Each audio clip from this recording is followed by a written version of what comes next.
Welcome to the Veridion Briefing. I am Sloan Mercer with the Veridion Group, a private intelligence and security consultancy. This is a special edition, and today we are going to talk about a part of your body that can identify you, that you expose in almost every photograph you take, and that almost nobody thinks to protect: your hands. In 2004, U.S. intelligence reportedly identified Khalid Sheikh Mohammed as the killer of journalist Daniel Pearl. They did not make that identification through facial recognition. The killer's face was not clearly visible in the murder video. Instead, according to reporting on the case, analysts matched a distinctive vein pattern visible on a hand in the video to a reference image of Mohammed's hand, a vein pattern on a hand in a video. That was enough. That method is known as vascular biometric identification, and it represents one of the most underappreciated identification vectors in modern security. Today, I am going to explain how it works, why it matters far beyond the intelligence community, and why the photograph you posted on Instagram this morning may have exposed more identifying information than you realize. Let me start with the science, because understanding why hand biometrics are so powerful requires understanding what makes them different from the identification methods most people think about. When people hear the word biometrics, they think of two things: fingerprints and facial recognition. Both are well understood by the general public. Most people know that their fingerprints are unique. Most people know that facial recognition technology can identify them from photographs and video. And because those two methods are widely known, they are the two that people think to protect against. You wear a mask to defeat facial recognition. You wear gloves to avoid leaving fingerprints on surfaces. But the vein patterns inside your hands represent a third biometric layer that operates on completely different principles. Veins sit beneath the skin. They are not visible to the naked eye under most lighting conditions, but they become visible under near-infrared imaging, and they can be partially visible in high-resolution photographs depending on skin tone, lighting, and image quality. The pattern of veins in your hand is highly distinctive. It forms during fetal development and remains stable throughout your adult life. It is different between your left and right hand. And critically, it is materially harder to spoof than surface-level identifiers because you cannot alter the vein structure beneath your skin the way you can change your appearance, grow a beard, or wear colored contact lenses. That combination of distinctiveness, stability, and resistance to spoofing is what makes vascular biometrics so valuable for identification purposes. And it is what made it possible, in the Daniel Pearl case, to link a hand in a video to a specific individual when the face was not usable. Now here is what most people do not realize. A high-resolution photograph of your hand does not expose just one biometric signature. It can expose three simultaneously. First, vein patterns. Under certain lighting conditions, particularly natural sunlight or strong indoor lighting, the superficial vein structure on the back of the hand becomes partially visible in photographs.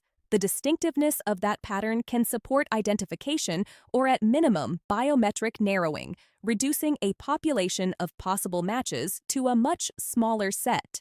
Second, partial fingerprints.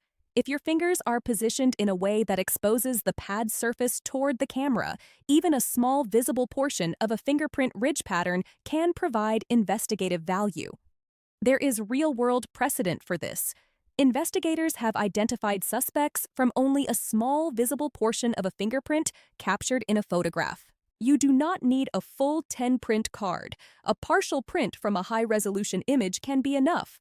Third, skin texture and dorsal hand characteristics. The texture of the skin on the back of your hand, including scars, moles, hair patterns, knuckle creases, and nail characteristics, creates an additional identification layer. Research has demonstrated that hand texture and surface characteristics can be sufficiently distinctive for biometric classification. This is not theoretical. Commercial systems exist that use these features for authentication.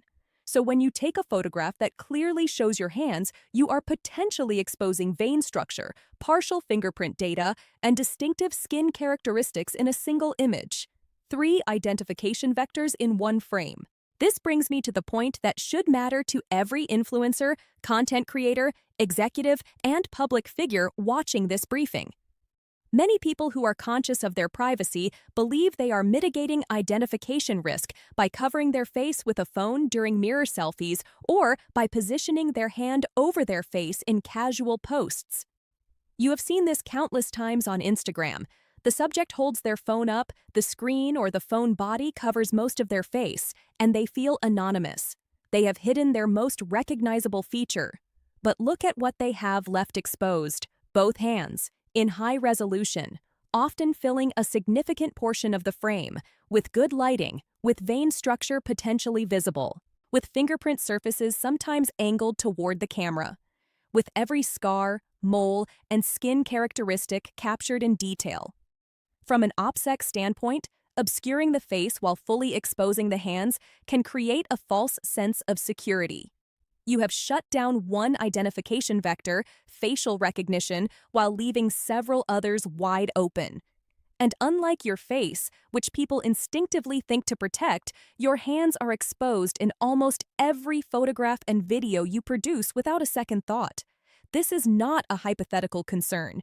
It is an operational reality that the intelligence and security communities have understood for years. It is the reason that informed whistleblowers, confidential sources, and protected witnesses often wear gloves during anonymized interviews, even when their face is already fully concealed behind a mask, a silhouette, or digital blurring. Think about that for a moment.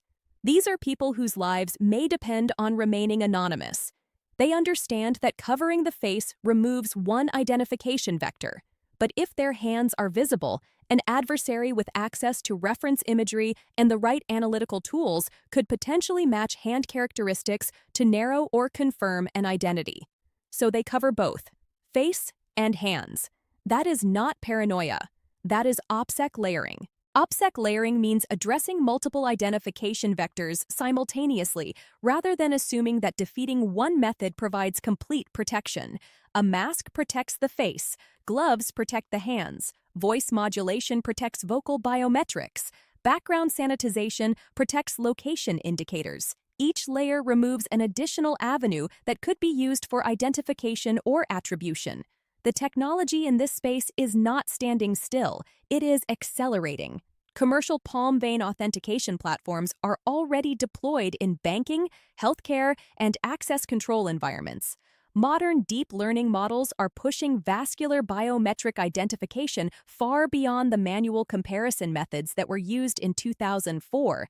Automated systems can now process hand imagery at scale, comparing vein patterns, skin characteristics, and hand geometry against reference databases with increasing speed and accuracy. What this means practically is that the threshold for exploiting hand biometrics is dropping. A decade ago, matching a hand in a photograph to a specific individual required specialized expertise and manual analysis. Today, the tools are becoming more accessible, more automated, and more capable. The trajectory is clear. Hand biometrics will become a more common identification method, not a less common one, as the technology matures. So who needs to care about this? If you are an influencer or content creator who posts high-resolution images regularly, you should understand that your hands are an identification vector that persists across every image in your catalog. Consistency across multiple images strengthens identification confidence. A single photo may provide limited value. Dozens or hundreds of photos showing the same hands from different angles under different lighting create a rich biometric dataset. If you are an executive or public figure with security concerns, your protective detail and OPSEC advisors should be treating hand exposure as part of your overall image management protocol, not just face management.